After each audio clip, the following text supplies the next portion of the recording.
Hi everyone, it's Maria. This is my studio, VeloSew Studio.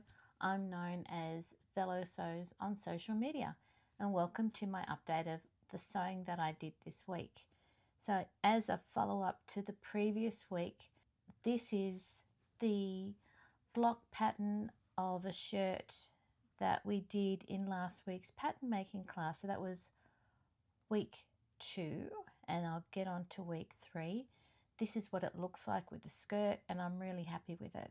This week, I wasn't well at all, but at pattern making class, 4 out of 8 of us were really sick. It was a really hot day. We still made it and worked on our pants pattern blocks. So this is just the basic drawing, and the pattern block itself that we can work from is in here. What I'll show you here is the Chambray denim version that I wore this week. So Tuesday was the pants drafting block. So sticking to Tuesday, in the morning we were given the pants block. The thrill for me was that I suited the size 12. However, using our measurements, I added an extra 7 centimeters to the waistline, and Nola helped us with that. So in the first part of the morning of the day, we worked on width, we worked on curvature of the crotch curve, and we did that by taking a pair of pants or shorts in my case and checking the front and back center seams. And then we also made sure that it was the right length. So all of the pants I think were from the low waist measurement, because we have high waist, low waist, high hip, low hip and thigh measurement in our measurement chart. And so for these pants that you'll see here in the chambray that I finalized on Wednesday, I was really sick, so I just cut it out really slowly.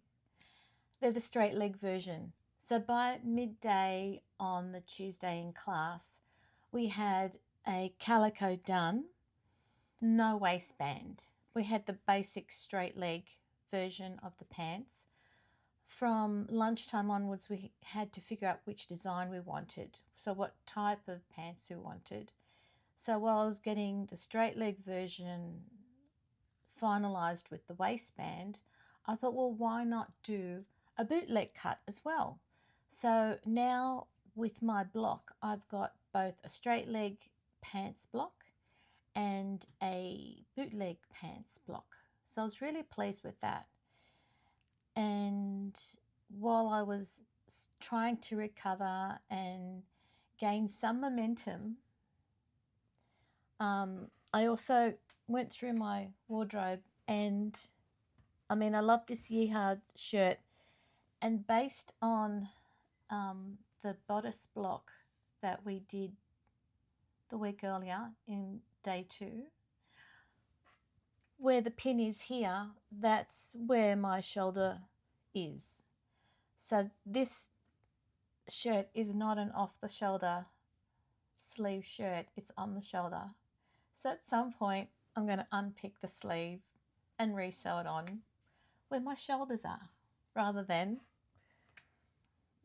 where the pattern is. And that's going to be one of the key alterations I do for a set-in sleeve with my bodice going forward. Then there were some sales on, and I got some patterns and I got some fabric, and on Friday I met up with a bunch of friends. We went to a fabric shop and had some lunch, and it was a really good way to come out of being ill for a few days and still sewing. So I'll show you more about that in a separate video. And for this video, I'll finish off with 2 things. The first thing is on the Sew Organised Style podcast Instagram account.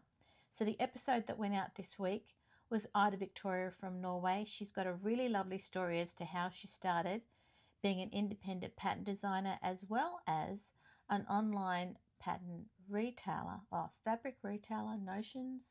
She runs classes. She's based in Norway. She's grown step by step, and when you listen to her podcast, you'll understand what's driven her, and it's basically what she's interested in. Anyway, I'll leave that to you to listen to. So it's So Organised Style podcast, organised with an S, not a Z. At the moment, there's a giveaway running on the So Organised Style podcast Instagram account. I encourage you to enter. There are some PDF prizes that Ida has generously given to listeners and followers of the Instagram account. So there's that piece of news. The second piece is the previous week I finished being a social media editor for the week on SewOver50. One of the posts that Sue put up was in time for Valentine's Day, and we work really hard on putting posts together to encourage people to chat and post about their makes. Well, Sue's post about putting up red and pink makes was amazing. I encourage you to go to hashtag February SewOver50 and you'll see the amazing amount of pink and red makes that people posted in response to Sue's post on SewOver50 on Instagram. So well done, Sue. And I'll leave it there. Thank you for joining me, VeloSew Studio. That's my sewing update. There'll be more updates about the purchases that happened this week. And I'm just getting my head around that in between having cough mixture. So thank you for joining me. This is VeloSew Sewing Studio. It's my version of Friday Sews. And this one is all about the sewing. So thank you again. Bye.